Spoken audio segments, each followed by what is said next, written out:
Hi అండి, నమస్తే. Welcome to our channel voice of Lakshmi. Mathireddy Sulochana గారు రచించిన అమృత కలశం అనే నవలను ధారావాహికంగా వింటున్నాం కదండి. ఇక 7వ భాగాన్ని మొదలెడదామా? నానా, నేను ఉద్యోగం చేస్తాను అన్నాడు రాజు. రాజీ? రఘుపతి ఆశ్చర్యంగా కొడుకు వంక చూశాడు. కొడుకు మూర్ఖత్వం అతన్ని రోజురోజుకి బలహీనుణ్ణి చేస్తుంది. అవును, నా కోసం మీరు అమ్మ కష్టపడుతున్నట్టు మాట్లాడటం నాకు ఇష్టం లేదు. తీవ్రంగా ఉంది అతని కంఠం. అమ్మ అందా కష్టపడుతున్నామని? అవును, నేను కాలేజీలో చేరితే జావా, వెస్పా ఏదైనా కొనమంటే ఏదో కష్టపడిపోతున్నట్టు ఉపన్యాసం ఇస్తుంది. ఓ అదా, నవ్వాడు రఘు. ఈ సంవత్సరం నీకు ఫీజు కట్టాలి, అక్క పెళ్లి చేశామాయే, దానికి తోడు అమ్మ అనారోగ్యం. ఒక్క సంవత్సరం ఆగు, కొనిస్తాను అన్నాడు నచ్చ చెప్తూ. ఒక్క క్షణం కూడా ఆగను, నేను ఏదైనా ఉద్యోగం చూసుకుంటాను. ఏం పని వస్తుందిరా? టెక్నికల్ ప్రొఫెషనల్ కోర్సులు చదివిన వారే నిరుద్యోగులుగా ఉన్నారు. ఏం దొరకపోతే బూట్ పాలిష్ చేస్తాను. అంత అవసరం రాదు నాన్న. నేను అంటే ఉద్యోగం రెడీ. అదే కాక నేను మార్గరెట్ను ప్రేమించాను, పెళ్లి చేసుకుంటాను. రాజీ? రఘుపతి మతిపోసాగింది. మార్గరెట్ రాజీవ్ స్నేహితుడి అక్క. ఎంత లేదన్నా 30 ఏళ్లుంటాయి. ఏం పని అంతలా ఆశ్చర్యపోతున్నారు? డాక్టర్ జాన్సన్ భార్య ఆయన కంటే పెద్దది కాదా? కస్తూర్బా గాంధీ గారి కన్నా పెద్దది కాదా? 17 ఏళ్లు నిండుతున్న కొడుకు అలా అడుగుతుంటే ఏం జవాబు చెప్తాడు? I don't want bloody arranged marriage. Raghupathi కోపం గట్టు తెగిన వాగులా పొంగి వరదలైంది. ఏనాడు చెయ్యెత్తని వాడు కొడుకు 2 చెంపలు వాయించాడు. రాస్కెల్, చదవేస్తే ఉన్నమతిపోయిందిట. అసలు బుద్ధుందా? మింగ మెతుకులేదు, మీసాలకు సంపెంగ నూనె అన్నట్టు చదువు చట్టుబండలు ఏం లేవు, కానీ పెళ్ళి కావాలట, పెళ్ళి. నాన్నా? ఛీ, నన్ను కొట్టావా? దెబ్బతిన్న పులిలా లేచాడు రాజు. కొడతానా, చంపుతానా? వెధవంట వెధవా, తన పుస్తకాలు తన బట్టలు ఎక్కడున్నాయో తెలియదు కానీ పెళ్ళి తక్కువైందట, పెళ్ళి. మళ్ళీ చేయెత్తాడు రఘు. ఛ, ఏమిటిది? వాడు ఏదో అంటే మీరు కూడానా? పరుగున వచ్చి భర్త చేయి పట్టుకుంది విజయ. ఓహో, నాన్న కొట్టాలన్నా నీ అనుమతి కావాలి కాబోలు. మీరు తల్లిదండ్రులు కారు, మీ కామానికి ప్రతిరూపంగా పుట్టాను, అందుకే. రాజీ? విజయ చటుక్కున్న నోరు మూసింది కొడుకుది. ఛీ, నన్నలా పిలవకు. ఈ రోజు నుండి మీరు నాకు తల్లిదండ్రులు కారు, నేను మీకు కొడుకును కాను. చరచరా బయటికి వెళ్ళాడు. కొడుకు ఏ చిన్న శపథం చేసినా అదురుపడే రఘుపతి రాయిలా నిలబడిపోయాడు. ఏమండి, వాడు వాడు అన్నది ఆయాసపడుతూ. వెళ్ళని విజయ, ఇన్నాళ్ళు నేనే పొరపాటు చేశాను అన్నాడు నుదుట పట్టిన చెమట ఒత్తుకుంటూ. అది కాదండి. ఏది కాదు? సీనియర్ కేంబ్రిడ్జ్ పాస్ అయిన వాడికో ఉద్యోగం వస్తుందట, పెళ్లి చేసుకుంటాడట. అతనికి మండిపోతుంది. చక్కగా చదువుకుని ప్రయోజకుడైన కొడుకు ఆ మాట అన్నా బాగుండేది. వాడు వాడు ఆ మార్గరెట్ ఇంట్లో దూరతాడేమో. దూరని, వట్టి చేతులతో వెళ్ళిన వాడిని గౌరవించేటంత మూర్ఖులు కారు అన్నాడు కఠినంగా. అతని కళ్ళలోని దృఢ నిశ్చయానికి అదిరిపోయింది విజయ. అలా అనకండి, వెళ్ళి పిలవండి. నా గాజులు గొలుసు అమ్మి వాడికి స్కూటర్ కొనివ్వండి అన్నది బేలగా. అతను ఆర్తిగా భార్య వంక చూశాడు. మెల్లగా వచ్చి ఆమె భుజాలు పట్టుకున్నాడు. నడిపించుకు వెళ్ళి మంచం మీద కూర్చుండబెట్టాడు. విజీ, ఇంత బేలగా మాట్లాడేది నువ్వేనా? ఆశ్చర్యం కలుగుతుంది. నగలమ్మి స్కూటర్ కొనిస్తావు, ఉద్యోగం చేసి కోడల్ని పోషిస్తావు, బావుంది. కోరికలకు అంతెక్కడా? రేపు మరొకటి కావాలంటాడు. ఏమండి, ఎందుకు ఇలా జరిగింది? భర్త భుజం మీద తలవాల్చి బావురుమంది. ఏది జరిగినా మన మంచికే విజయ, నీ ఆరోగ్యం పాడు చేసుకోకు అన్నాడు ఓదార్పుగా. ఆమె మాట్లాడక అటు తిరిగి పడుకుంది. ఆమెకు బాగా తెలుసు కొడుకు తత్వం. జేబులో డబ్బులుంటే ఢిల్లీకి రాజైనంత ఫోజు, డబ్బు అయిపోగానే వస్తాడు అనుకుంది. సాయంత్రం ఓపిక లేకపోయినా లేచి కొడుకు కోసం వంట చేసింది. ఏ చిన్న శబ్దమైనా రాజీవ్ వస్తున్నాడని చూస్తూ కూర్చుంది. రఘుపతి వచ్చాడు, కానీ అర్ధరాత్రి దాటినా రాజీవ్ రాలేదు. భార్యాభర్తలు ఇద్దరూ అభోజనంగా పడుకున్నారు. 1-2 రోజులు భారంగా గడిచాయి. రాజీవ్ మాత్రం రాలేదు. స్నేహితుల ఇళ్లలో, తెలిసిన వారి దగ్గర వాకబు చేస్తూనే ఉన్నాడు రఘుపతి. విజయ కుమ్మరాములా కుములుతోంది. వాడు వాడు మాట నోట్లోనే ఉండిపోయింది. క్షేమంగానే ఉంటాడు, నువ్వూరుకో. మళ్ళీ భర్తను అడగలేకపోయింది. ఇలాంటి విషయాలు చాలా రోజులు దాగవు. బంధువుల పరామర్శ మొదలైంది. అది పరామర్శ అనిపించలేదు. రాబందులు పీక్కు తిన్నట్టు అనిపించింది. ఏమిటి విజ్జమ్మా, నేను విన్నది నిజమేనా? రామారావు వచ్చాడు. అన్నది. ఎందుకు వెళ్ళిపోయాడు? చెప్పింది. అతను ఒక్క నిమిషం ఊరుకుని ఆలోచించి తన అభిప్రాయం ఉచితంగా చెప్పాడు. చచ్చా, బావ ఇంత మూర్ఖుడేమిటి? కాలంతో రాజీ పడాలి అన్నాడు. విజయకు బాగా తెలుసు తన బంధువుల నాలుకకు నరం లేదని. అందుకే మౌనంగా ఉండిపోయింది. పిల్లలను పెంచడం ఓ కళే. బంగారం లాంటి కుర్రాడు. వాడిని ఎలా పెంచాలో తెలియలేదు మీకు. దానికి విజయ సమాధానం చెప్పలేదు. పెంపకం అనేది ఉత్త బూటకమని ఆమె గ్రహించింది. తనకు తల్లి తండ్రి లేక, ఆలనా పాలనా లేక, అన్నా వదినల అదిలింపులతో విదిలింపులతో పెరిగి లేకిగా తయారైంది. వస్తాను, పల్లవికి సంగతి తెలీదు అని లేచాడు. చెల్లెల నుండి ఏ జవాబు రాకపోయేసరికి మంచిదన్నయ్య అన్నది. అతను వెళ్ళాక లేచి పనామి చేత టీ కాయించుకుని తాగుదామని కూర్చుంది. వేణు వసుధలు వచ్చారు. ఏమిటి విజయ, రాజీవ్ ఇల్లు వదిలిపోయాడుట? వేణు అడిగాడు. అవును అన్నది నిర్లిప్తంగా కప్పు కింద పెట్టి. ఎందుకు? మనసులో జవాబివ్వడం ఇష్టం లేకపోయినా చెప్పింది. ఇంత కాపీనం దేనికి? ఓ స్కూటర్ ఇప్పించలేకపోయారా? ప్రేమించటం ఇవాళ రేపు ఫ్యాషన్. ఆ అమ్మాయి చాలా పెద్దదిట. ప్రేమ అంటేనే అలాంటి అవకతవకలుంటాయి. అయినా నీ పోరు భరించలేక ఇల్లు వదిలాడు విజయ, వేణు అన్నాడు. మనుషులు ఎంత నిర్దాక్షిణ్యంగా మాటలు విసరగలరు? విజయకు కోపం దుఃఖం వచ్చాయి. అవునన్నయ్య, అంతే అయింది. పోనీ వాడు వెళ్ళిన దగ్గరైనా సుఖంగా నా పోరు లేకుండా ఉంటాడేమో అన్నది మెల్లగా. వసుధకు కోపం వచ్చింది. పదండి, పిల్లలు సినిమాకి వెళ్దామన్నారు. లేచింది. వేణు ఆమెను అనుసరించాడు. ఓయమ్మా, వాళ్ళిద్దరూ దుఃఖసాగరంలో మునిగిపోయారు. ఓదార్చి కన్నీళ్లు తుడిచి వద్దామన్నారు. ఆయన పూలరంగడల్లే ఊరి మీద తిరుగుతున్నాడు. ఆవిడ హాయిగా టీ తాగుతుంది. ఊరుకో. మెల్లగా భర్త గొణిగిన మాట వినిపించలేదు కానీ ఆమె చేతిలోని గ్లాసు నేలపాలైంది. నా పిల్లలు సక్రమంగా పెరిగితే చాలు, ముల్లే వద్దు మూట వద్దు అని ఉద్యోగం చేయలేదు. మరో వాగ్బాణం వదులుతూ వెళ్ళిపోయింది. నిజంగా వసుధ పిల్లలను సక్రమంగా పెంచుతుందా? లేదు, అక్రమమైన సక్రమమని వాదిస్తుంది. పిల్లల తప్పులు వెనకేసుకొస్తుంది. వాళ్ళు చేసిన పొరపాట్లు కప్పిపుచ్చుతుంది. తన పిల్లలు ఇంద్రులు చంద్రులు అంటుంది. తనేం చేసింది? నిజాయితీగా పెంచాలనుకుంది. తప్పు తన పిల్లలు చేసినా ఇతరులు చేసినా తప్పే అనుకుంది. అది అక్రమ పెంపకమా? తనకున్న లోపమల్లా ఒక్కటే, ఇతరుల సమస్యలను సానుభూతితో అర్థం చేసుకోవటం. కొందరు చీటికి మాటికి సలహాలు ఇస్తారు. తమ జీవిత లక్ష్యమే సలహాలు ఇవ్వటం అన్నట్టు ప్రవర్తిస్తారు. తను అలా మాట్లాడకపోవటమే పెద్ద లోపంగా మారింది. అమ్మా అంటూ పల్లవి వచ్చింది. ఏమ్మా? నీరసంగా నవ్వింది. రాజీవ్ ఇల్లు వదిలిపోయాడా? లేదమ్మా, వాడిని నేనే తరిమాను. నాకు పిల్లలంటే ప్రేమ లేదు. నా బాధకే వాడు ఇల్లు వదిలిపోయాడు అన్నది ఆవేశంగా. వద్దమ్మా, వద్దు, అంత మాట అనకు. ఈ ప్రపంచంలో అందరికంటే మా క్షేమం కాంక్షించేదానివి నువ్వు. కాబట్టి చేదుగా అనిపించినా నిజమే చెప్తావు. ఆ నిజం ఎందుకు పనికొచ్చింది పల్లవి? యథార్థవాది బంధువిరోధి అన్నారమ్మా. నువ్వే బెంగపడకు. నాన్నగారు 100-200 ఇచ్చుంటారు. అవి తరిగిపోయే వరకు తిరుగుతాడు. వాడిని మళ్ళీ చూస్తానంటావా పల్లవి? తల్లి బేలతనం చూస్తే పల్లవికి కళ్ళు చెమర్చాయి.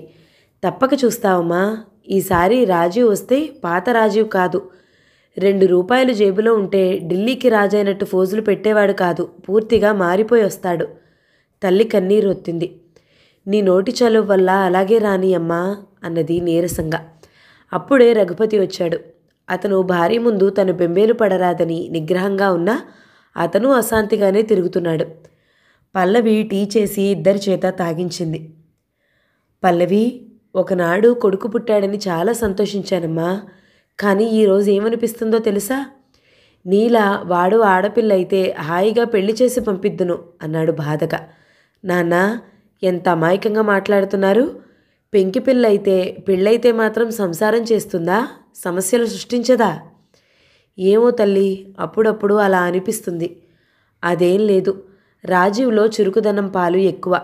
అందున అడాల్సెంట్స్ గురించి మీకు తెలియందే ఉంది. తల్లి తండ్రిని ఓదార్చి వంట చేసింది. పంకింటి కుర్రాడిని పిలిచి ఓ చీటీ రాసి తను 2-3 రోజులు తల్లిని కనిపెట్టుకుంటానని మామగారికి కబురు చేసింది. తెల్లారేసరికి రామారావు వచ్చాడు. ఏం మావయ్య, మీ అత్తయ్యకు గుండెదడ ఆయాసమట, ఇంట్లో చూసేదెవరు? ఏదైనా నర్సింగ్ హోంలో చేర్పించాలని వచ్చాను అన్నాడు. పల్లవి కింది పెదవి నొక్కిపట్టి విన్నది. ఆమెకు అదంతా అత్తగారి పన్నాగమని తెలుసు. రమేష్లో అన్ని మంచి గుణాలున్నా చెప్పుడు మాటలకు చెవులు అరివిచ్చే బలహీనత చాలా ఉంది. అది ఆధారం చేసుకుని భారతమ్మ ఆడవలసిన నాటకాలు ఆడుతుంటుంది. ఇప్పుడు తమ హక్కులు అంటూ పోరాటం సాగించడం బాగుండదు. అందుకే తల్లితో చెప్పి అత్తవారింటికి బయలుదేరింది. అర్థం చేసుకునే అమృతమూర్తే కానీ అపార్థం చేసుకునే అందరిలాంటిది కాదు తన తల్లి అనుకుంది. వెళ్ళు పల్లవి, కొందరికి జీవితంలో ఇతరులను సాధించి బాధించితే గాని తృప్తి కలగదు అంది. అమ్మా, మీరిద్దరూ ఉపవాసాలు మానేయాలి. ఉపవాసాలుంటే ఎలా బ్రతుకుతాను తల్లి? వెళ్ళు. రాజీవ్ వెళ్ళి అప్పుడే వారం రోజులు దాటింది. ఉపవాసం ఉంటే బ్రతుకుతామా? చిన్నగా నవ్వి కూతుర్ని పంపింది. మళ్ళీ భార్యాభర్తలు నిశ్శబ్దం మిగిలిపోయాయి. పల్లవి ఉంటే ఎంతో ధైర్యంగా ఉండేది. వివాహితను తామే హక్కుతో ఉంచమంటారు? ఆ రాత్రి మళ్ళీ భార్యాభర్తలు నిద్రలేక దొర్లుతూ గడిపారు. ఇద్దరూ కళ్ళు మూసుకున్నారు. ఏమండి? అతి మెల్లగా పిలిచిన పిలుపుకే లేచాడు రఘు. ఏమిటి? వాడు దొరుకుతాడంటారా? తప్పిపోయాడా దొరకడానికి? మనసు మారితే వస్తాడు. అటు తిరిగి పడుకుంది. మర్నాడు పనావిడ బంగాళదుంప వేపుడు చేసి మజ్జిగ పులుసు పెట్టింది. అమ్మా, రోజు బంగాళదుంపలు ఎందుకు వేయించవు? రాజు కళ్ళ ముందు మెదిలాడు. ఆమె కడుపులో ఎవరో చెయ్యి పెట్టి కెలికినట్టయింది. అప్పుడు తన బంగాళదుంపలు వండలేక కాదు, ఆ అలవాటు మంచిది కాదని వండేది కాదు. అన్నం పక్కకు నెట్టింది. అదేం విజయ? రఘుపతి అడిగాడు. బంగాళదుంపలు సహించటం లేదు అన్నది. చారో పెరుగో వేసుకో. అతను బలవంతం చేస్తే పెరుగు గిన్నె దగ్గరకు జరుపుకుంది. అమ్మా, మీద మీగడంతా నాకే. రాజు పేచి గుర్తుకొచ్చింది. గిన్నె దూరం నెట్టింది. నాకెందుకో తినాలనిపించటం లేదు, బలవంతం చేయొద్దు. చెయ్యి కడిగి లేచిపోయింది. మనిషి ఎదురుగా ఉంటే మమకారాలు కనిపించవు. కనుమరుగైతే చాలు కడుపు చించుకు బయటికి వస్తాయి. అందులో శారీరకంగా మానసికంగా బలహీనంగా ఉందామె. ఆమె ప్రారంభించిన బడిలోని ఉపాధ్యాయులంతా వచ్చారు. వారంతా ఆమెను బాగా అర్థం చేసుకున్నవారు. ఈటల్లా మాటలు విసరలేదు, ఓదార్చి వెళ్లారు. ఈనాడు ప్రతి ఇంట్లో ఉన్న అడాల్సెంట్స్ ప్రాబ్లమ్స్ ఇవి. కొందరు తల్లిదండ్రులు రాజీ పడిపోతున్నారు. మా తమ్ముని కొడుకు తండ్రి వాలెట్ నుండి 1000 రూపాయలు తీసి కాశ్మీర్ వెళ్ళొచ్చాడు అని ఒక ఆమె అన్నది. అయ్యో అంతేనా? మా కూతురు విప్లవ సంఘం అంటూ వెళ్ళింది. ఇప్పటికి 2 సంవత్సరాలైంది. అజాపజా లేదు. ఆ తల్లిదండ్రులు కుమిలి కుమిలి ఏడుస్తున్నారు. బయటికి చెప్తే మిగతా ఆడపిల్లల భవిష్యత్తు దెబ్బ అని మరొకరు అన్నారు. మన మధ్యతరగతి ప్రణాళికలు తప్పుదారి పట్టాయి. పిల్లలు బాగా చదవాలని పబ్లిక్ స్కూళ్లలో, ప్రైవేట్ బళ్లలో వేస్తున్నాము. అక్కడంతా లక్షాధికారుల పిల్లలుంటారు. వారిలా ఉండాలని వీరు తగలడుతున్నారు. మరో టీచర్ అంది. ఏం చేయమండి, ప్రభుత్వ పాఠశాలలు బందెలదొడ్డిలా తయారైతే తన పిల్లలను అష్టకష్టాలు పడి కాన్వెంట్లో చదివిస్తున్నా మరో ఉపాధ్యాయుని అన్నది. ఆ సింగినాదం కాన్వెంట్లో వేసి ట్యూషన్స్ పెట్టడం లేదా? వాళ్ల వాదన వింటుంటే ఒక్క విషయం మాత్రం నిజం అనిపించింది. మధ్యతరగతి కుటుంబీకుల పిల్లలను ఎప్పుడూ పబ్లిక్ స్కూళ్ళలో వేయకూడదు. రాజీవ్ విషయంలో రఘుపతి చేసిన పెద్ద పొరపాటు. రెండో పొరపాటు, బడిపెట్టి తనేదో సంపాదిస్తున్న అపోహ. సంపాదనే ధ్యేయంగా పెట్టుకోలేదు. ఒక ఆశయంతో నడిపింది. కొందరు బీద విద్యార్థులకు సాయం చేసింది. జనంతో మనకేమి అనుకుంటాము. కుటుంబము, సంఘము ఒకదానికి ఒకటి ముడిపడి ఉంటాయి. కొందరికి చాలా చెడ్డ అలవాట్లుంటాయి. ఎవరి పిల్లలు కనిపించినా నోటి దురుస్తనము బయట పెట్టుకుంటారు. మీ అమ్మకేవురా 2 చేతులా సంపాదిస్తుంది. మీ నాన్నకేవురా సిగరెట్ అయినా కాల్చడు, అంతా మిగులుబాటే. ఆ సంపాదన మాకే ఉంటే పిల్లలను రాజాల్లా పెంచేవారం. ఇలాంటి మాటలు పెరిగే పిల్లల మానసిక ఆరోగ్యాన్ని దెబ్బతీస్తాయి. తను పిల్లలను పలకరిస్తుంది. వాళ్లతో ఒకతిగా మారి ఆడుకుంటుంది. ఏ క్లాస్ చదువుతున్నావు? నీ ర్యాంక్ ఎంత? అభిరుచులేమిటి? మీ బడిలో పాఠ్యేతర విషయాలు కూడా చెప్తారా? ఇలాంటి విషయాలు అడుగుతుంది. పొరపాటు ఎవరిదైతేనే తన జీవితాన్ని తీరని దెబ్బతీసింది. ఒక్కొక్క మాట రాజీవ్ అన్నవి గుండెల్లో గుణపపు పొట్లలా పనిచేస్తున్నాయి. ఆలోచిస్తూ కళ్ళు మూసుకుంది. బొంబాయి బండెక్కిన రాజీవ్ కోపంగా కసిగా ఉందతనికి. ఈ ప్రపంచాన్ని ఒక్కసారి కాల్చివేయాలన్నంత ఆవేశం వస్తుంది. తను ఇల్లు విడిచిందెందుకు? మార్గరెట్ ప్రేమోపదేశం వల్ల తను ఆవేశంగా వాళ్ళింటికి వెళ్ళాడు. అప్పుడప్పుడు అలా ఉండటం అలవాటే. అక్కా తమ్ముడు ఎంత నీచంగా మాట్లాడారు. మార్గరెట్, నీ ప్రేమికుడు ఉత్త చేతులతో వచ్చినట్టున్నాడు. ప్రేమికుడా కాముకుడా, పిచ్చి వెధవ. తన డబ్బులతో సినిమాలు చూపిస్తున్నాడు కదా అని సరదాగా తిరిగితే పాపం రోమియో దేవదాస్ ఫోజులు పెట్టాడు. మరీ అంతలా తీసేయకు. నువ్వే కదా అతని తల్లిదండ్రులు అంగీకరిస్తే పెళ్లి చేసుకుంటానని ఆశ పెట్టావు. అతని తల్లిదండ్రులు అంగీకరించారని తెలుసు. వీడి ముఖం, వీడికి పెళ్లి తక్కువైందా? రాజీవ్ నిద్రమత్తు పూర్తిగా వదిలిపోయింది. తనకు ఉద్యోగం లేదనే కదా అందరూ చులకన చేసేది.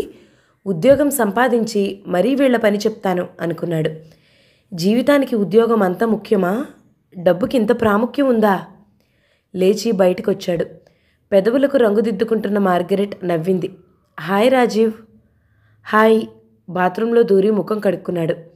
తన బట్టలు ఏమున్నాయని పర్సు జేబులో వేసుకుని బయటకొచ్చాడు. బ్రేక్ఫాస్ట్ మ్యాన్, మార్గరెట్ అరిచింది. బ్రేక్ యువర్ హెడ్ అనుకుంటూ మెల్లగా ఓ పంజాబీ స్నేహితుడైన ఆనంద్ ఇంటికి వెళ్ళాడు. ఆనంద్ తండ్రికి పంపుసెట్ల ఏజెన్సీ, కొట్టు ఉన్నాయి. అరే కమాన్ భాయ్, కంగ్రాచులేషన్స్. పాస్ అయ్యాక కనిపించనే లేదే? ఆనంద్ ఆహ్వానించాడు. ఆనంద్, అంకుల్ ఏడిరా? ఆదుర్దాగా అడిగాడు. ఓసారి అతని కారు బ్రేక్ పాడైతే బాగు చేశాడు. అతని కారు పైనే డ్రైవింగ్ నేర్చుకున్నాడు. You are brilliant my boy. నీలాంటి వాడు ఒక్కడు నా చేతి కింద ఉంటే బంగారు గోడలు కట్టను అన్నాడు. ఈరోజు అతని చేతి కింద చేరాలి. తనేమిటో తల్లిదండ్రులకు, అబిచ్, మార్గరెట్కు అర్థం చేయాలి. డాడీ గురించి అడిగి మాట్లాడవేరా? ఆనంద్ కొదిపాడు. ఆనంద్ తనకంటే ఓ సంవత్సరం సీనియర్ అయ్యాడు. ఇంజనీర్ చదువుతున్నాడు. ఏం లేదు. ఉన్నారా? పైనున్నారు. ఇద్దరూ పైకి వెళ్ళారు. అతను చదువుతున్న పేపర్ పక్కన పెట్టాడు. ఏమిటి యంగ్ మ్యాన్? అంకుల్, మీ దగ్గర ఉద్యోగం చేద్దామని వచ్చాను అన్నాడు. అతను ముఖం చిట్లించి అర్థం కానట్టు చూశాడు. మరోసారి చెప్పి ఒకప్పుడు అతను అన్న మాటలు గుర్తు చేశాడు. ఆనంద్ వాళ్ళ నాన్న ఇంటికప్పు ఎగిరిపోయేలా బిగ్గరగా నవ్వాడు. ఎందుకు అంకుల్? అభిమానంగా అడిగాడు. రాజీవ్ బేటా, ప్రశంసకి, నిజమైన మాటలకి అర్థం తెలియకపోతే ఎలా? బ్రేక్ బాగు చేశావన్న సంతోషంలో ఏదో అన్నాను. అది నిజం అనుకున్నావా? కళ్ళలో నీళ్లు తిరిగాయి. అది కాదంకుల్, నాకు ఉద్యోగం చాలా అవసరం. ఏ చిన్నదైనా ఇవ్వండి. ఏం, మీ పేరెంట్స్ చదివించనన్నారా? నేను స్వతంత్రంగా బ్రతకాలనుకుంటున్నాను అంకుల్. స్వతంత్ర భావాలున్న వాడెవడు మా ఫర్మ్లో ఉద్యోగం చేయలేడు రాజుబేటా. నువ్వు తల్లిదండ్రుల మాట బానిసత్వం అనేవాడవు. నా దగ్గర ఏం పని చేస్తావు? ఇచ్చి చూడు అంకుల్, చేస్తానో లేదో. ఆల్ రైట్, ఒక పని చెయ్యి. మీ అమ్మతో ఒక కాగితం రాయించుకురా. నువ్వు వారం రోజులు 6 గంటలకు లేచినట్టు. అతను నవ్వులాటకంటున్నాడో నిజమో అర్థం కాలేదు. 9 గంటలకు విసుక్కుంటూ లేచే నువ్వు ఉద్యోగం చేస్తావా? ఈసారి స్పష్టంగా అడిగాడు. రాజీవ్కు అర్థమైంది తనెందుకు అలా అంటున్నాడు. కొన్ని రోజుల క్రితం పిక్నిక్కు వెళ్ళి ఆలస్యమైందని ఆనంద్ ఇంట్లో పడుకున్నాడు. ఒరే, బ్రేక్ఫాస్ట్ టేబుల్ దగ్గర అందరం ఉండాలంటాడురా డాడీ. ఆనంద్ లేపటం, తను విసుక్కోవటం. చివరికి 9ంటికి లేచాడు. చూడబ్బాయ్, ఫలహారం, భోజనం అందరూ కలిసి చేస్తే పనిభారం తగ్గడమే కాక సరిపోయింది లేనిది తెలుస్తుంది. అందరూ సర్దుకుని తినవచ్చు అని ఉపన్యాస ధోరణిలో ఆయన చెప్పడం గుర్తుకొచ్చింది. Sorry uncle. లేచాడు. వెళ్ళి బుద్ధిగా చదువుకో. గ్రాడ్యుయేషన్ పూర్తయ్యాక నువ్వు అడిగినట్టే ఉద్యోగం ఇస్తాను. Thank you uncle. రాజీవ్కు అక్కడున్న అలంకార వస్తువులన్నీ వికృతంగా కనిపించాయి. వాటిని విసిరి నేలకేసి కొట్టి కసితీరా 2 కాళ్లతో తొక్కాలనిపించింది. చరచరా బయటికి వచ్చాడు. చిన్నదైనా చివరకు బస్టాండ్లో కూలీ అయినా చెయ్యాలనుంది. మెల్లగా ఆబిడ్స్లో ఉన్న మరో మార్వాడీ స్నేహితుడి ఫ్యాన్సీ షాప్కు వెళ్ళాడు. అదృష్టవశాత్తు అతను షాప్లోనే ఉన్నాడు. ఒరే రాజీవ్, నీకోసమే చూస్తున్నానురా. ఎయిర్పోర్ట్ నవల లైబ్రరీలో తెచ్చినట్టున్నావు. నెల క్రితం ఇక్కడ వదిలావు. రావాలంటే కుదరటం లేదు. బాబా ఊరెళ్ళారు. పుస్తకం తీసిచ్చారు. నువ్వు చదువు మానేసావా? లేదురా, బిఏలో చేరాను. ఈరోజు మధ్యాహ్నం ఒక్కటే క్లాస్ ఉంది అన్నాడు ఎవరో వస్తే పౌడర్ డబ్బాలిస్తూ. ఒరేయ్ వినోద్, నాకు మీ షాప్లో సేల్స్ మ్యాన్గా ఉద్యోగం ఇప్పించరా, పుణ్యం ఉంటుంది. ఏమిటి? పక్కలో బాంబు పడ్డట్టు ఉలిక్కిపడ్డాడు. అంతా ఆశ్చర్యపోతున్నావేనరా? వెధవ సామాన్లు అమ్మలేను. ఒరే, సామాన్లు వెధవై కావురా, నీ మతిమరుపు. లైబ్రరీ బుక్ తిరిగి ఇవ్వలేని వాడవు కొట్లో పనిచేస్తావా? అరే, ఏ పనికైనా ఏకాగ్రత ఉండాలిరా. నువ్వు పనిచ్చి చూడు. మా బాబాని అడగరా. అయినా ఆయనకు నీ అంత తెలివితేటలున్న మనిషి అక్కర్లేదు. 4 తిడితే పని ఉండే మనిషి కావాలి అన్నాడు. 4 కాదురా, 10 తిట్టమను, పడుంటాను. ఇప్పుడు అతనికి ఆత్మాభిమానము, అహంకారము గుర్తుకులేవు. ఒకటే ఒక మాట గుర్తుంది, తను ఉద్యోగం సంపాదించాలి. అవును, తిడితే పడుంటానంటున్నావు, ఇంట్లో కానీ పోట్లాడొచ్చావా? షటప్. 10 తిడితే పడే మొనగాడు కనిపిస్తూనే ఉన్నాడు. అది కాదురా బడుద్దాయి, ఇందాక మీ నాన్న వచ్చి నువ్వున్నావా అని అడిగాడు. అణగారుతున్న కోపం తారాజువులా బుస్సుమంటూ పైకొచ్చింది. మళ్ళీ అడిగితే హుస్సేన్ సాగర్లో పడి చచ్చిపోయానని చెప్పు, తెలిసిందా? పూర్తిగా తెలిసింది. తల పంకించాడు. ఇక్కడ ఏదైనా పని ఇస్తావా లేదా? లైబ్రరీ పుస్తకం వాపసిచ్చే ఓపిక లేదు కానీ కొట్లో సామానేం చూస్తావు, వచ్చేవారిని ఏం గౌరవిస్తావు? నాయనా, మా కొట్టుకు కావాల్సింది తెలివిహీనుడైనా ఒళ్ళుంచి పనిచేసేవాడు. వెళ్ళు వెళ్ళు అన్న ధోరణితో మాట్లాడాడు. ఈడ్చి అతని ముఖం మీద 4 గుద్ది అతని కొట్లోని వస్తువులు గిరాటు వేద్దాం అనుకున్నాడు. ఆ పని చేస్తే మరుక్షణం కటకటాల వెనక్కిపోతాడని తెలుసు. అతనికి చెప్పాలనిపించలేదు. మెల్లగా కొట్టు దిగి తాజ్మహల్కు వెళ్ళాడు. అక్కడ కూర్చుని ఎప్పటిలా కాఫీ, టిఫిన్ ఆర్డర్ ఇవ్వబోయాడు. రేపు అన్న ప్రశ్న అతని ముందు నిల్చుంది. ఉద్యోగం సంపాదించడం అంత తేలిక కాదని తెలిసిపోయింది. అందరూ తన తెలివితేటలను పొగిడారేం? మనిషికి 2 నాలుకలుంటాయా? ఏం కావాలి సార్? ఒక్కొక్క టేబుల్ ముందు ఇంతంతసేపు ఉంటే ఎలా? సర్వర్ కాస్త విసుగ్గా అన్నాడు. నీ పనే అది, మరో అరగంటైనా ఆగాలి. అయితే కూర్చోండి. అతను వెళ్ళిపోయాడు. రాజీవ్కు ఒక్కసారి లైబ్రరీ పుస్తకం చేతిలో బరువు అనిపించింది. ఓ అజ్ఞాత కంఠం వినిపించింది. రాజీ, నువ్వు ఇతరుల దగ్గర పుస్తకాలు తెచ్చినప్పుడు వాటిని ప్రాణంతో సమానంగా చూసి ఇచ్చేయాలి. ఇలా పడేస్తారా? ప్రతిసారి తన లైబ్రరీ డిపాజిట్ నష్టపోయేవాడు. ఒకసారి ఓ స్నేహితుడి అక్క ఇంటికి వచ్చి నానా మాటలు అన్నది. వెధవ పుస్తకాలు చదివాక వాటితో ఏం పనో, ప్రాణం పోయినట్లు చేస్తారు. మీ నాన్నకు ఎవరి దగ్గరైనా వస్తువులు తెస్తే తిరిగివ్వాలని గుర్తుండదు. అందుకే ఆయన ఎవరి దగ్గర పుస్తకాలు, వస్తువులు తేరు. నాకా సోది చెప్పొద్దు. ఒక్కసారి జరిగిందని ప్రతిసారి జరుగుతుందా? జరగదని హామీ ఎక్కడుంది? నువ్వు తెచ్చిన పుస్తకాలు ఒక్కనాడంటే ఒక్కనాడు తిరిగిచ్చావా? తిరిగిచ్చే అలవాటు చేసుకునే వరకు పుస్తకాలు తీసుకురాకు. ఆనాడు తల్లి చెబితే తను ఆమెపై అరిచాడు. ఈరోజు ఏమైంది? లైబ్రరీ పుస్తకం వాపసిచ్చే తెలివిలేని వాడవు, మా దగ్గర పని చేయగలవా అని సవాలు చేస్తాడా? గట్టిగా బల్లగుద్దాడు. ఏమిటి సార్, ఏమైంది? మరో సర్వర్ పరిగెత్తుకొచ్చాడు. అరగంట నుంచి కూర్చున్నా, ఏం కావాలని అడగరేం? ఏం కావాలి సార్? ఓ ప్లేట్ ఇడ్లీ, టీ పట్రా. అతను వెళ్ళిపోయాడు. రాజీవ్కు మహాకోపంగా ఉంది. తన ఉద్యోగానికి, లైబ్రరీ పుస్తకాలకు లంకె ఏమిటో అర్థం కాలేదు. ఆ లంకె ఉందని ముందే తెలిస్తే తను జాగ్రత్త పడేవాడు. ఇడ్లీ అయిపోయింది సార్. ఏదో ఉన్నది తగలై. అంత కోపం ఎందుకు సార్? ఇడ్లీ కావాలనుకుంటే వెళ్ళి ఎదురుగా ఎక్కడైనా హోటల్ ఉందేమో చూడండి. షటప్, గట్టిగా అరిచాడు. దాంతో గొడవ. నలుగురు పోగై రాజీవ్దే తప్పన్నారు. సర్వర్కు బండెడు సానుభూతి కురిపించారు. హోటల్లో అయిపోయిన పదార్థం అతనెలా తెస్తాడు? ఈ కాలం కుర్రాళ్లకు అసలు కుదురనేదే లేదు. కేకలు బొబ్బలు వేస్తే ఇల్లా ఊరుకోవడానికి? బెల్ బాటం వేసిన ప్రతివాడు తనను తాను నాగరికుడు అనుకుంటాడు. పక్కవారితో ఎలా మసులుకోవాలో తెలియకపోతే ఎలా? వాళ్ళు గెటౌట్ అనకపోయినా తనే బయటకు వచ్చేశాడు. హోటల్ మీద కోపం వచ్చింది. అందుకే 2 జామకాయలు కొనుక్కుని క్షుద్బాధ తీర్చుకున్నాడు. అతనికి ఒకే ఆశ ఉంది. వేణుమామ గాని అలివేలమ్మ గాని తనకు సాయం చేస్తారని. బంగారం లాంటి కుర్రాడు, తల్లి తండ్రికి పెంచడం చేత కాదు. వేణుమామ ఎన్నిసార్లు అనలేదు? ఏమోరా నాయనా, కుక్క పేగముండని మీ అమ్మలాగా ప్రయోజనాలు అంటూ వాళ్ళకి వీళ్లకు ఇవ్వను, నా వాళ్ళకి ఇచ్చుకుంటాను. ఎన్నిసార్లు 4 అణాలు ఇవ్వలేదు? మెల్లగా వాళ్ళింటికి వెళ్ళాడు. మనం చాలా అదృష్టవంతులం వసు. ఆ కాంపౌండులోనే ఉంటే మన పిల్లలు అవే బుద్ధులు నేర్చుకునేవారు, వేణు అంటున్నాడు. ఇంకా మెల్లగా అంటున్నారా? వాడు ఇంద్రుడు చంద్రుడు అంటే మన అమ్మాయిని ఇద్దామని ఎక్కడంటారోనని హడలి చచ్చాను. ఏదో వాడమ్మకు స్వయం శక్తిపై పైకి వచ్చానన్న పొగరుంది. అణచాలని అన్నానే కానీ ఆ లోఫర్కు మర్యాద లేనివాడికి నా పిల్లనిస్తానా అంటున్నాడు. వట్టి దరిద్రుడండి. ఇంటికి వస్తే చాలు పిల్లలను కళ్ళింత చేసి చూసేవాడు.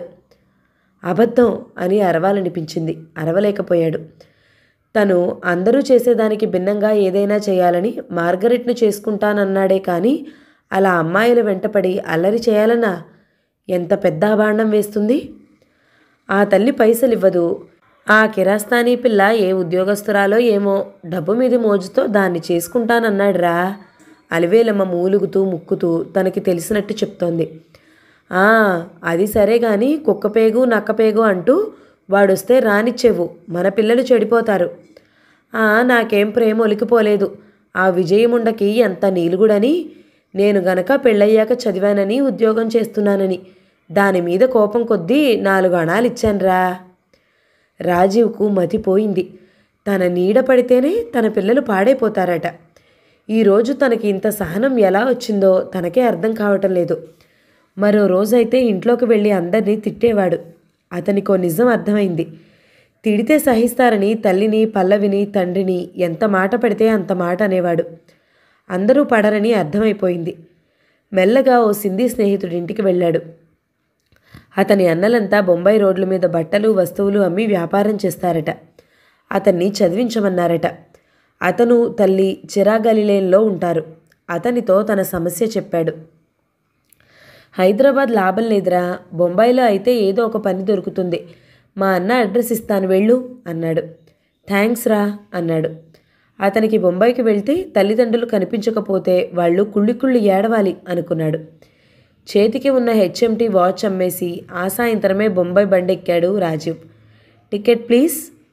రాజీవ్ ఆలోచనలు ఆపి టికెట్ తీసి ఇచ్చాడు. బండి ఇంకా బేగంపేట దాటలేదా? తాము ఎప్పుడు ఎక్కడికి వెళ్ళినా రిజర్వేషన్ ఉండేది. జనం కిక్కిరిసి చంపేస్తున్నారు మా డబ్బాలో.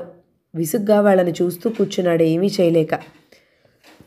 రాజీవ్ స్నేహితుడి అన్న కోసం వెతుకుతుండగా అహ్మద్తో పరిచయం అయ్యింది. నువ్వు ఇల్లు ఎందుకు వదిలావు? అహ్మద్ సిఐడి కాదు కదా అనిపించింది. అయిష్టంగానే జవాబు చెప్పలేక తప్పలేదు. మా అమ్మా నాన్న మంచివాళ్ళు కారు, వారి బాధ భరించలేక వచ్చాను. తిండి పెట్టేవారు కాదా? అతని అంతరాత్మ మేలుకుంది. ఎప్పుడు వేడిగా కావాలంటే అప్పుడు రొట్టెలు చేసే తల్లి గుర్తుకొచ్చింది. ఓహో తీసుకో. తన ముందున్న బన్ను సగం తుంచి ఇచ్చి టీ ఇచ్చాడు. ఆ గ్లాస్ చూస్తే వాంతొచ్చింది. నాకు ఆకలిగా లేదు. మీ వాళ్ళు ఎందుకు నిన్ను కష్టపెట్టారు? నాకేం తెలుసు. బాగా కొట్టేవారా? అవన్నీ తలుచుకోవాలని లేదు. నాకేదైనా పని దొరుకుతుందా? ఆశగా అడిగాడు. ఏం పని చేస్తావు? ఏదైనా ఆఫీసులో ఉద్యోగం దొరకదా? అహ్మద్ పెద్దగా నవ్వాడు. ఎందుకు? బిఏలు ఎంఏలు రోడ్లు సర్వే చేస్తున్నారు భాయ్. మరెలా? ఇదిగో ఈ పెన్నులు బెల్ట్సు తీసుకో. మనం గేట్వే ఆఫ్ ఇండియాకు వెళ్దాం. అక్కడ అమ్మాలి. రకరకాల జనం వస్తారు. అంతా బొంబాయి చూడ్డానికి వచ్చేవారే. కొందరు ఫారెన్ వస్తువులంటే పడి చేస్తారు.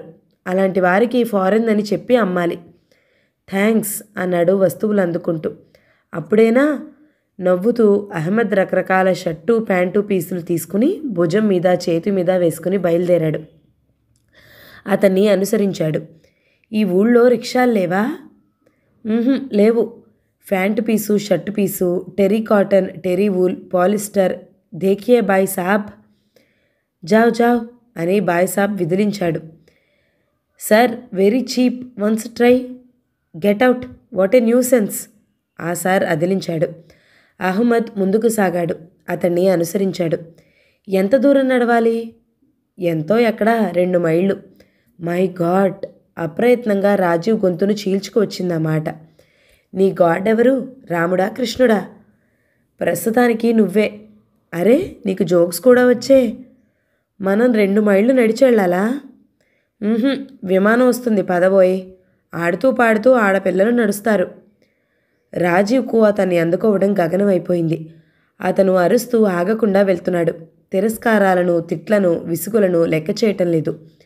రాజీవ్ అరవబోతే దమ్ము వస్తోంది. నాన్నా పక్క కొట్లో రవ్వ తెస్తావా? రిక్షాలో అయితే వెళ్తాను. ఫర్లాంగ్ కూడా లేదురా. బ్రతిమాలి విసుగొచ్చి తనే వెళ్ళి తెచ్చుకునేది తల్లి. ఇప్పుడు అలా అడగగలడా? రాజీవ్ కన్నా షర్ట్ పీసు, ధర్మేంద్ర ప్యాంట్సు. లే భాయిలే, ఏమన్నా ఆంధ్రా నుండా? తీసుకో, మన వాళ్ళకని చవక. వెళుతున్న ఓ ప్యాంట్ అతన్ని పిలిచి ఓ ప్యాంట్ పీస్ ఇచ్చాడు. ఎంత? అతను అడిగాడు. ఇతరులకైతే 100, మన వాడివి 60 ఇవ్వు. నా దగ్గర 50 ఉంది. పోనీలే అన్నా, తమ్ముడిచ్చాడని తొడుక్కో. 50 రూపాయలు జేబులో వేసుకున్నాడు అహ్మద్. రాజీవ్ కళ్ళప్పగించి చూశాడు. మరి కాస్త ముందుకు వెళ్లారు. ఓ అరవ ఆసామీని పట్టుకుని అరవల్లో మాట్లాడి ప్యాంట్ షర్ట్ పీస్ అంటగట్టాడు. మరో గుజరాతీని పట్టుకుంటే అతను దులపరించుకుని వెళ్ళిపోయాడు. అలా అలా అమ్ముతూనే ఇద్దరూ గేట్వే ఆఫ్ ఇండియా చేరారు. నీరసం, ఆకలి రాజీవ్ ప్రాణాలు తోడేస్తున్నాయి. నాది దారిలో అమ్మింది 300. నీదంతా? నాది పచ్చి వెలక్కాయ గొంతులో పడ్డట్టు అయింది. నన్ను చూస్తూ నిల్చున్నావా? అయినట్టే. కాస్త హుషారుగా ఉండు. కొనని వారిని కొనేలా చెయ్యాలి. అరే భాయ్, రిషి కపూర్ షర్ట్సు, శశి కపూర్ ప్యాంట్సు. అహ్మద్ దూరాన ఉన్న గుంపు దగ్గరకు వెళ్ళాడు. ఓ భాయ్, పెన్స్, బెల్ట్స్ అరిచాడు రాజీవ్. కొత్తగా, సిగ్గుగా, అభిమానంగా ఉంది. ఒక టీప్ టాప్గా ఉన్న వ్యక్తి దగ్గరకు వెళ్ళాడు. పెన్ కావాలా? హిందీలో అడిగాడు. కితనా? పెన్ తీసుకుని అటు ఇటు తిప్పాడు. 5 రూపాయలు. జా. అతను పెన్ జేబులో పెట్టుకుని జనంలో కలిసిపోయాడు. నా పెన్ను, మేరా కలం. అతని వెంట పరిగెత్తపోయాడు. ఎవరో బెల్ట్ లాక్కున్నారు. అతను అయోమయంగా చూశాడు. ఎవడో వ్యాపారానికి కొత్తలా ఉన్నారు. అందరూ జాలిగా చూశారు. అమ్మలేను అని నిర్ణయించుకుని కాళ్ళు పీక్కుపోతుంటే నిలబడలేక కూలబడ్డాడు. అతనికి దుఃఖం ముంచుకొస్తోంది. ఆకలిగా ఉంది. గంట తర్వాత గుడ్డలన్నీ అమ్ముకుని వచ్చాడు అహ్మద్. ఏమైంది? క్షమించు, కన్నీటితో జరిగింది చెప్పాడు. బేవకూఫురా. విసుక్కుని అతని చేతిలో బెల్ట్స్, పెన్స్ తీసుకుని వెళ్ళి అరగంటలో వచ్చాడు. 2-3 పెన్నులు మిగిలాయి. ఇద్దరూ ఇంటిదారి పట్టారు. బస్సులో వెళ్దామని ఉన్నా డబ్బెక్కడిది? ఈరోజు తనెంత నష్టం చేశాడు? ప్రాణం బిగబట్టుకుని అడుగులు వేశాడు. అహ్మద్ ఏం పెట్టాడో, ఏం తిన్నాడో గుర్తులేదు. నేలను కరుచుకుని నిద్రపోయాడు. మర్నాడు కాళ్ళు చేతులు లాక్కుపోతుండగా లేచాడు. టానిక్ తీసుకోనాన్నా అనే తండ్రి లేడు.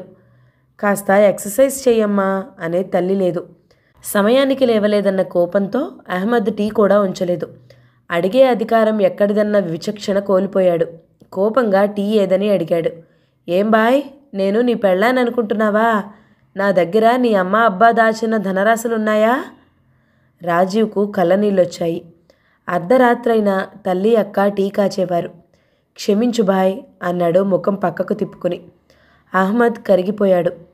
మనం గొప్పవాళ్లము, ధనవంతులము కాము. ప్రతిసారి స్టవ్ వెలిగించాలంటే ఎంత కష్టం అవుతుందో నీకు అర్థం కాదు. పక్కనే ఉన్న టీ కొట్టు నుండి టీ తెచ్చాడు. అది తాగుతుంటే రాజీవ్ కళ్ళు చెమర్చాయి. రాజీ, ప్రేమతో ఈ లోకాన్ని జయించగలవు నాన్నా. ద్వేషంతో నీ మనసును కూడా జయించలేవు. దుడుకుతనం, అరుపులు మానేయి. మృదు గంభీరంగా వినిపించింది ఎక్కడి నుంచో. అమ్మా అని ఆక్రోశించింది అతని హృదయం. వస్తావా జుహూ బీచ్కి? నాకు ఈ వ్యాపారం రాదు అహ్మద్. మరేం చేద్దాం? ఓ పని చేస్తావా? బూత్ నుండి పాలు తెచ్చి ఫ్లాట్స్లో ఇవ్వాలి. ఇస్తాను. దాంట్లో పని మాత్రమే ఉంటుంది. నీ చాకచక్యం చూపాల్సిన అవసరం లేదు. కానీ ఎవరికివ్వాలి? ఆ ఏర్పాట్లు నేను చేస్తాను. సింధీ కాలనీలో పాలు సప్లై చేసే అతనికి పూనాలో ఉద్యోగం దొరికింది. టెంపరరీ అట. అతను వచ్చే వరకు తెచ్చివ్వు, ఆ తర్వాత చూద్దాం. Thanks boy. ఆ సాయంత్రమే వెళ్ళి ఆనంద్ అనే మరాఠీ కుర్రాడి దగ్గర వివరాలు తీసుకున్నాడు. అతను ఖాతాదారులను పరిచయం చేశాడు. వెళ్ళేటప్పుడున్న ఉత్సాహం వచ్చేటప్పుడు లేదు. అంతస్తులు లిఫ్ట్ లేకుండా ఎక్కాలి. పాల సీసాలతో ఎక్కగలడా? ఆ మర్నాడు అహ్మద్ లేపగా లేచాడు. 6 గంటలకే ఆఫీస్కి వెళ్ళేవారుంటారు భాయ్, మధ్యాహ్నం పడుకోవచ్చు అని లేచాడు. రాజీ, బూతు నుండి ఒక్క సీసా పాలు పట్రా. పొద్దున్నే ఎందుకు తెప్పించలేదు? నేనేం నౌకర్ని కాదు. మన ఇంటి పని మనం చేసుకుంటే తప్పే ఉందిరా. ఈ వెధవ పనులన్నీ నేను చేయను. ఏ పని వెధవది కాదు రాజీ. ప్రతి పని నేర్చి మర్చిపోవాలి. నేను తెస్తాను. రఘు హడావిడిగా వెళ్ళటం గుర్తుకొచ్చింది. వాడు మీకొక్కడే కొడుకు కావచ్చు. సంఘంలో ఒక వ్యక్తిని గుర్తించకపోతే ఎలా? నిజమే, తను సంఘంలో ఒక వ్యక్తి. అవ్యక్తమైన ఆవేదనతో వెళ్ళాడు. ఆ సీసాలు తీసుకుని ఫ్లాట్ సమీపించేసరికి చెమట్లు పోశాయి. అక్కడే కూర్చున్న పని మనిషి కొడుక్కు 10 పైసలు ఇచ్చి చూస్తుండమని చెప్పి ఒక్కొక్క అంతస్తుకు ఇచ్చి వచ్చేసరికి గుండె నోట్లోకి వచ్చినంత పనైంది. సీసాకు ₹1.5 ఇస్తారు. తను రోజూ 100 సీసాలు ఇవ్వాలి. నెలంతా కష్టపడితే ₹150 వస్తాయి. మై గాడ్, తను ఒక్కరోజు పార్టీకి ఖర్చు పెట్టిన డబ్బు. అతని తల తిరిగిపోయింది. రాజీ, ఈరోజు ₹1 నీ సొంతంగా సంపాదించి ఖర్చు పెట్టు, రేపు ₹10 నేను ఇస్తాను. తల్లి అనేది ఎందుకు? జవాబు దొరకలేదు. ఇంటికి రాగానే అహ్మద్ అతనికి పనులు పురమాయించాడు. రోజంతా ఖాళీగానే ఉంటావు కదా అన్న ధోరణి కనిపించింది. ఇల్లు శుభ్రం చెయ్యి, నీకు పరోటాలు చేయటం రాదు, పిండి కలుపు, బిందెడు నీళ్లు పట్రా, అదిగో ఆ బట్టలు ఉతికారేయ్. కాదని ఎలా అంటాడు? అంటే ఆశ్రయం ఎక్కడ దొరుకుతుందని అన్ని పనులు చేశాడు. ప్రశంసలు దొరికాయా? లేదు. నువ్వు అసలేం చేసుకు బతుకుదామని? ఏ పని రాదు. ఏమైంది? అభిమానంగా అడిగాడు. ఈ గ్లాసుల జిడ్డు వదిలిందా? షర్టు ఉతికావు, మెడ మీద మైలు చూడు చూపాడు. కళ్ళలో నీళ్లు చిప్పిల్లాయి. పల్లవి ప్రేమగా తన బట్టలు ఉతికితే కాలు దువ్వి కయ్యం తీసేవాడు. నీ దరిద్రపు ముఖానికి ఇస్త్రీ వస్తుందా? అంత తగలెట్టావు. అయితే నువ్వే ఉతుక్కో. నీ బోడి ఉతుకుడు ఎవరికి కావాలి? పైసలు పడేస్తే దోబి ఉతుకు వస్తాడు. అప్పుడు గుండీలు పోయాయని ఏడుస్తావు. డ్రై వాష్కేస్తాను. రాజీ, మనం రోజు డ్రై వాష్లకి ఇచ్చుకోవడానికి లక్షాధికారులము కాము. ఎవరైనా పని చేస్తే వారిని కాస్త ఒబ్బేస్తే రెండోసారి చేస్తారు. ఎంత పచ్చి నిజం! చేసిన పనికి వంకలు పెడితే ఆ హృదయం ఎంత రగిలిపోతుంది. అడుక్కు తినే అభిమానం బోలెడు. వచ్చి భోజనం చెయ్యి. అహ్మద్ విసుక్కున్నాడు. భోజనం చేసి అర్ధరాత్రి వరకు దొర్లాడు. మర్నాడు అహ్మద్ లేపలేదు. అతనికి మెలకువ రాలేదు. పాల సరఫరా పెద్ద గల్లంతు. వారం రోజుల్లో 3 సార్లు అయ్యేసరికి ఆ ఫ్లాట్ వారు వద్దని మరో మనిషిని కుదుర్చుకున్నారు. రాజీవ్ నీరసపడిపోయాడు. తనకెంత గర్వంగా ఉండేది. తనే పైనైనా చేస్తానని. చెయ్యలేడు. ప్రతి పనికి శ్రద్ధాశక్తులు అవసరం, నేర్పు ఓర్పు అవసరం. అహ్మద్కు ముఖం చూపించాలనుకోలేదు. దగ్గరగా కనిపించిన పార్క్లో వెళ్ళి పడుకున్నాడు. తనెందుకు పనికిరాడు. ఇప్పటికే అహ్మద్కు చాలా రుణపడి ఉన్నాడు తను. రాత్రయింది. చలిగా ఉంది. ఆత్మహత్య చేసుకుంటే? అతనికి తల్లి మీద విపరీతమైన కోపం వచ్చింది. పోనివ్వండి, ఎంత దూరం వెళ్తాడో అంటుందా? తను చచ్చినా ఇక్కడ చావకూడదు. తల్లికి తెలుస్తుందో లేదో, హైదరాబాద్ వెళ్ళే చావాలి. తల్లి కుళ్ళి కుళ్ళి ఏడవాలి. రాత్రవుతుంటే చలి చంపేయసాగింది. దూరం నుండి అహ్మద్ పిలుస్తున్నాడు. రాజీవ్, అరే రాజీవ్. రాజీవ్ లేచి కూర్చున్నాడు. తను ఇల్లు వదిలి వస్తే ఒక్క పత్రికా ప్రకటన అయినా ఇచ్చి పిలువని తల్లిదండ్రుల కంటే అహ్మదే నయం అనుకున్నాడు. అని లేచి ఎదురు వెళ్ళాడు. నేను విసుగులో ఏదో అన్నాను, ఏమైపోయావో అని ఒకటే భయం వేసింది. నాకే ముఖం చల్లలేదు అన్నాడు. ఈ పనులేవి చెయ్యలేవు గాని అయ్యంగార్ వాళ్ళ ఇంట్లో ఉందు గాని పద. ఏం పని ఉంటుంది? వాళ్ళు పెద్ద కాఫీ పొడి ఏజెంట్సు. అటు ఇటు తిరగడం, ఇంట్లో ఏమైనా పనులుంటాయి. ఇప్పుడు వెళ్దామా? రేపొద్దుట వెళ్దాం పద. ఇద్దరూ మెల్లగా నడుస్తూ అహ్మద్ ఇల్లు చేరారు. 7వ భాగం సమాప్తం. మిగతా కథని తర్వాతి భాగంలో విందామండి. నవల కనుక మీకు నచ్చినట్లయితే లైక్ చేయండి, షేర్ చేయండి, మంచి కమెంట్ చేయండి. మన ఛానల్ని తప్పకుండా సబ్స్క్రైబ్ చేయండి. Thank you so much for watching. నమస్తే.